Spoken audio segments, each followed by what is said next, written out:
Trillions of dollars. That is what's flowing through the global financial system every single day. And a massive chunk of that wealth moves in and out of the Cayman Islands. It is a true giant in the world of international finance.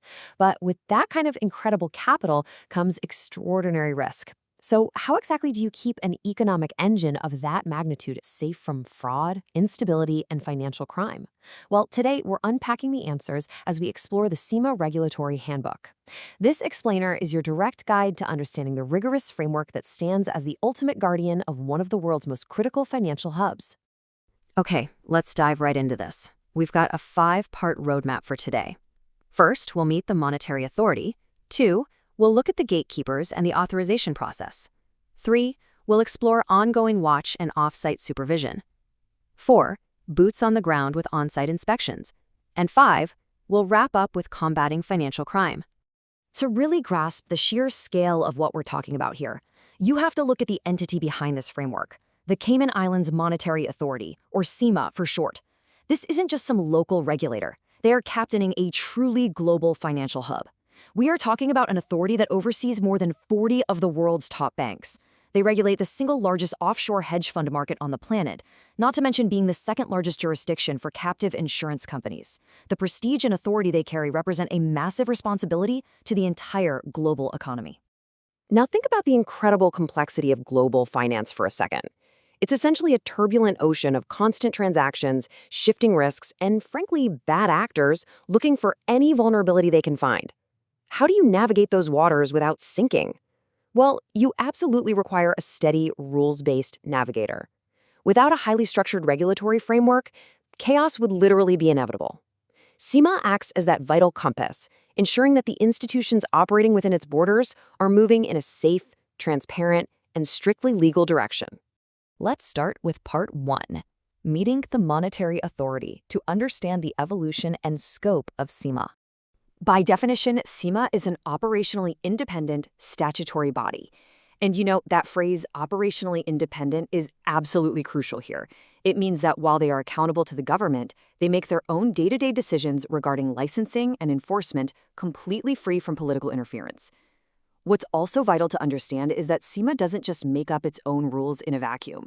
They strictly align with the absolute highest international standard setters, like the Basel Committee for Banking and the Financial Action Task Force for Anti-Money Laundering. And CIMA has really built up its capacity over the decades. They were officially established on January 1st, 1997, born out of a merger of previous government departments. A massive milestone hit in 2003 when they were granted that operational independence we just talked about, which firmly put the power to license and discipline directly into the hands of CIMA's board of directors. And they continue to evolve today. Just recently in 2023, they published their first ever financial stability report, giving a comprehensive assessment of the local financial system's overall health. And this brilliantly illustrates the massive, diverse scope of the financial sectors under CIMA's watchful eye. It's not just about checking up on a few local banks. They are regulating trust and corporate services, massive global insurance conglomerates, mutual and private funds, and keeping pace with modern technology, they now even oversee virtual asset service providers, or VASPs. Simply put, if a financial entity wants to do business in or from the Cayman Islands, they answer to CIMA. Moving on to Part 2, the gatekeepers. Let's look at the authorization process and how CIMA sets the barriers to entry. Because getting a license to operate here, it is definitely not a rubber stamp process. It is a strict funnel. It starts with submitting an exhaustive application.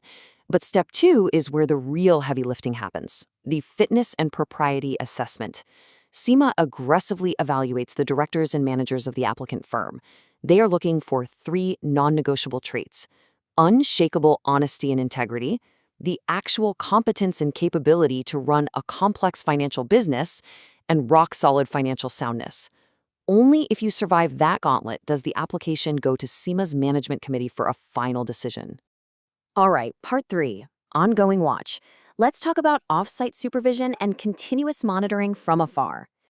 Now, getting the license is really just the beginning. CIMA oversees thousands of entities, and honestly, they simply cannot watch everyone equally at all times. It's impossible. So they utilize what's called a risk-based approach, or RBA.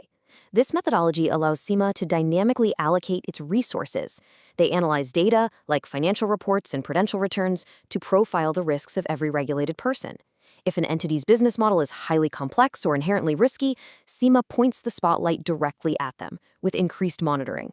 It's a highly efficient, targeted way to regulate. Which brings us to part 4, boots on ground. Let's dive into on-site inspections and physical audits. You can kind of think of off-site and on-site supervision as two sides of the exact same coin. Off-site is continuous. It's that data-driven analysis of financial reports that provides those crucial early warning signs. On-site supervision, however, is interval-based. It's when CIMA examiners physically walk into an institution to evaluate their operations, rigorously test their risk management frameworks, and assess their compliance culture firsthand. These two methods perfectly complement each other to cast a comprehensive regulatory net that is very, very difficult to slip through. Now, when CIMA examiners wrap up an on-site inspection, they issue a report. And within that report, the absolute most severe findings are labeled as an MRIA, matters requiring immediate attention. Make no mistake, if an institution gets an MRIA, the alarm bells should be ringing. These are critical regulatory deficiencies. We're talking about a severe mismatch in risk appetite or a significant violation of the law. When CIMA issues an MRIA, they are demanding swift, immediate corrective action. No excuses. So the crucial point here is how CIMA actually forces these institutions to triage their vulnerabilities. They categorize their findings to ensure the biggest, most dangerous fires are put out first. MRIAs are high priority.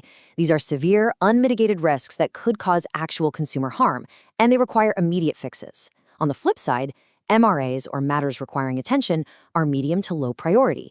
These might be technical violations or isolated exceptions where CIMA and the institution can agree on a specific timeline for correction. It's an incredibly practical, safety-first approach. And that leads us to our final section, Part 5, Combating Financial Crime. This is the ultimate shield against illicit finance. Look, you simply cannot talk about global financial regulation without talking about AML/CFT, anti-money laundering and countering the financing of terrorism. CIMA requires every single regulated entity to have a robust framework for this. And it's so vital to view this not just as some annoying bureaucratic hurdle or compliance checklist, but as an intelligent shield. Criminals are constantly trying to mix illicit funds into the legitimate banking system. CIMA's AML/CFT framework is designed to detect, freeze, and report those attempts, effectively protecting the integrity of the entire global economy. And to maintain that shield, every regulated person is legally obligated to uphold what's called a duty of vigilance. This is a comprehensive, everyday defense system. They must appoint a dedicated AML compliance officer. They have to conduct strict customer due diligence, which most of us know as KYC, or Know Your Customer. They absolutely must monitor international sanctions lists, report any suspicious activities directly to the authorities, and constantly train their staff to spot new criminal trends. Vigilance isn't a suggestion here. It is the law. Which really leaves us with this final, provocative thought. With literal trillions of dollars at stake, can a global financial hub ever truly rest its guard? The obvious answer is no way. As the financial world evolves, so do the risks. The CIMA Regulatory Handbook shows us that maintaining a safe, competitive, and highly respected jurisdiction requires a navigator that never sleeps. It demands constant adaptation, unyielding standards, and a framework built on absolute vigilance. Thank you so much for joining me on this explainer, and keep questioning how the financial systems around us truly work.